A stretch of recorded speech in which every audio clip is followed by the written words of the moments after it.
শিক্ষা খাতেও দুর্নীতিতে পিছিয়ে ছিল না আওয়ামী লীগ সরকার। এসব দুর্নীতি খুঁজে বের করতে বেশ জোরে সোরে অনুসন্ধানে নেমেছে দুদক।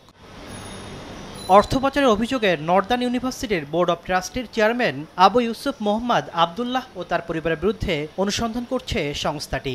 একইভাবে শান্তমারিয়াম ইউনিভার্সিটি কর্তৃপক্ষের বিরুদ্ধে বিধিমালা লঙ্ঘন করে নিজস্ব আয়ের প্রায় ৩৫০ কোটি টাকা শান্তমারিয়াম ফাউন্ডেশনে হস্তান্তর ও প্রায় ১০২ কোটি টাকার রাজস্ব ফাঁকির অভিযোগ খতিয়ে দেখছে তারা।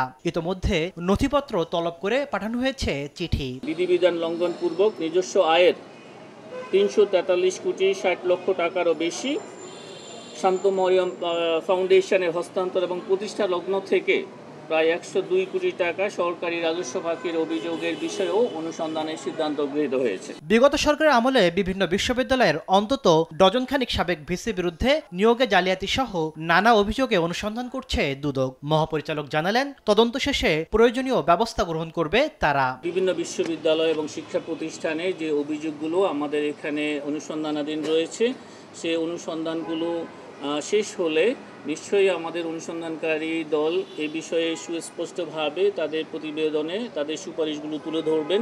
যেসব ক্ষেত্রে ফৌজদারি অপরাধ সংঘটিত হয়েছে সেগুলির ক্ষেত্রে ফৌজদারি মামলা রুজু হবে।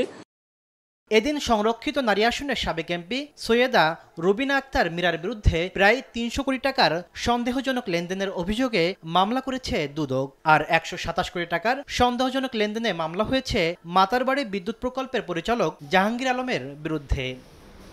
তাসলিম তৌহিদ, সময় সংবাদ, ঢাকা।